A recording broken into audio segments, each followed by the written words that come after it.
ಯಾವುದು ಕಮ್ಮಿ, ಯಾವುದು ಹೆಚ್ಚು?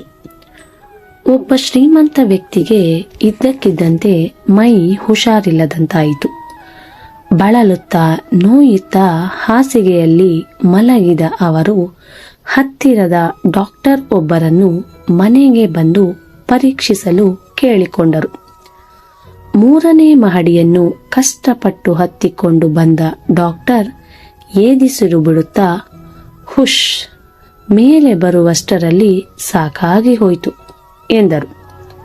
ಇವರು ಹಾಸಿಗೆಯಿಂದ ಎದ್ದು ಡಾಕ್ಟರನ್ನು ಕುರ್ಚಿಯಲ್ಲಿ ಕೂರಿಸಿ ಕುಡಿಯಲು ನೀರನ್ನು ತಂದುಕೊಟ್ಟು ಅವರು ಸುಧಾರಿಸಿಕೊಂಡಾಗ, ನಿಮಗೆ ಮೆಟ್ಟಿಲು ಹತ್ತಿದ್ದಕ್ಕೆ ಸುಸ್ತಾಗಿಲ್ಲ, ಸ್ವಲ್ಪ ಸ್ವತಯುತ ಆಹಾರ ವ್ಯಾಯಾಮ ಮಾಡುವುದನ್ನು ರೂಢಿಸಿಕೊಳ್ಳಿ. ನೋಡಿ, ನಿಮಗಿಂತ 2ರಷ್ಟು ವಯಸ್ಸಾದ ನಾನೇ ನಿಮಗಿಂತ ಆರೋಗ್ಯವಾಗಿದ್ದೇನೆ. ಇದಕ್ಕಾಗಿ ನನಗೆ ನೀವೇ ಫೀಸ್ ಕೊಡಬೇಕು ಡಾಕ್ಟರ್ ಎಂದು ತಮಾಷೆ ಮಾಡಿ ನಕ್ಕರು.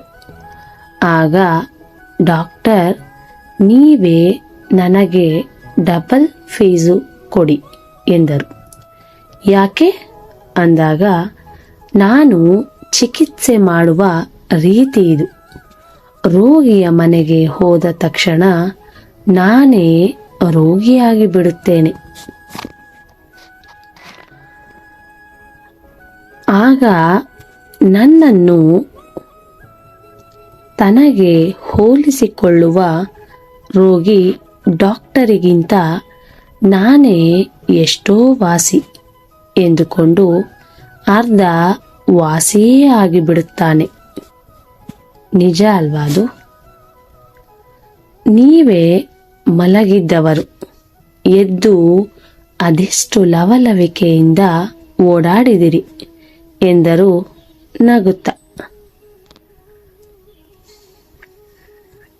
ಮನುಷ್ಯನ ನಡವಳಿಕೆಯೇ ಹೀಗೆ ನೋಡಿ.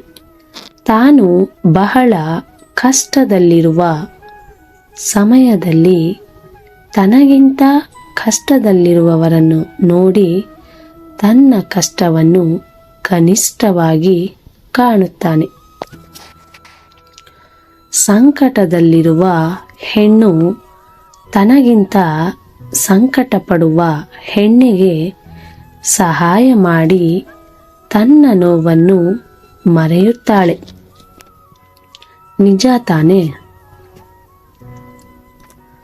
ತಂದೆ ಚಪ್ಪಲಿ ಕೊಡಿಸದ ನೋವನ್ನು ಮಗುವೊಂದು ಕಾಲೇ ಇಲ್ಲದ ತನ್ನ ವಯಸ್ಸಿನ ಹುಡುಗನ ಸ್ಥಿತಿಯನ್ನು ಕಂಡ ಮೇಲೆ ಮರೆಯುವ ಕಥೆ ಬಹಳ ಚೆನ್ನಾಗಿ ತಿಳಿಸಿಕೊಡುತ್ತದೆ.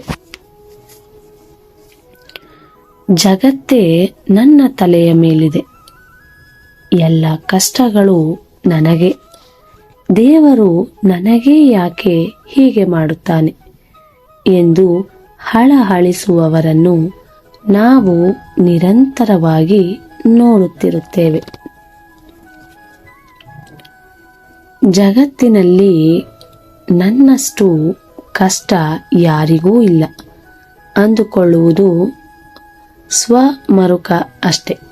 ದಲಿತರು, ಹೆಣ್ಣು ಮಕ್ಕಳು, ಬಡವರು, ಅಂಗವಿಕಲರು ಇವರೆಲ್ಲರ ಕಷ್ಟದ ಮುಂದೆ ಇತರರ ಕಷ್ಟ ದೊಡ್ಡದೇನಲ್ಲ ಅಲ್ವಾ?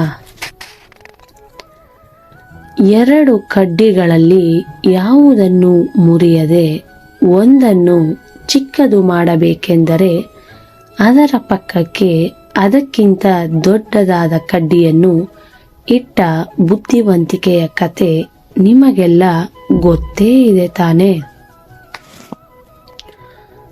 ಮನಸ್ಸಿಗೆ ಹಚ್ಚಿಕೊಂಡು ಕುಳಿತರೆ ಸಣ್ಣ ಸಮಸ್ಯೆಯೂ ಕೂಡ ಬಿಡಿಸಲಾರದ ಕಗ್ಗಂಟಾಗಿ ಬಿಡುತ್ತದೆ.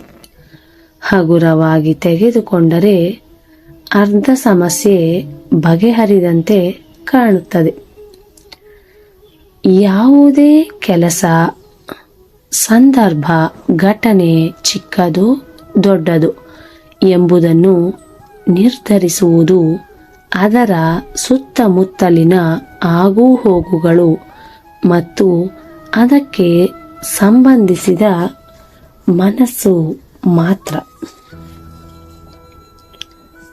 ಹಾಗಾಗಿ ನಮ್ಮ ಯೋಚನೆಗಳನ್ನು ಸದಾ ಸಕಾರಾತ್ಮಕ ದಿಕ್ಕಿನಲ್ಲಿ ಹರಿಬಿಡುವುದೇ ಉತ್ತಮವಾದ ಮಾರ್ಗವಾಗಿದೆ. ನಾವು ಮನಸ್ಸಿಗೆ ಏನನ್ನು ತುಂಬುತ್ತೇವೆಯೋ ಬಹುತೇಕ ದೇಹವು ಅದೇ ಚೈತನ್ಯವನ್ನು ತುಂಬಿಕೊಳ್ಳುತ್ತದೆ.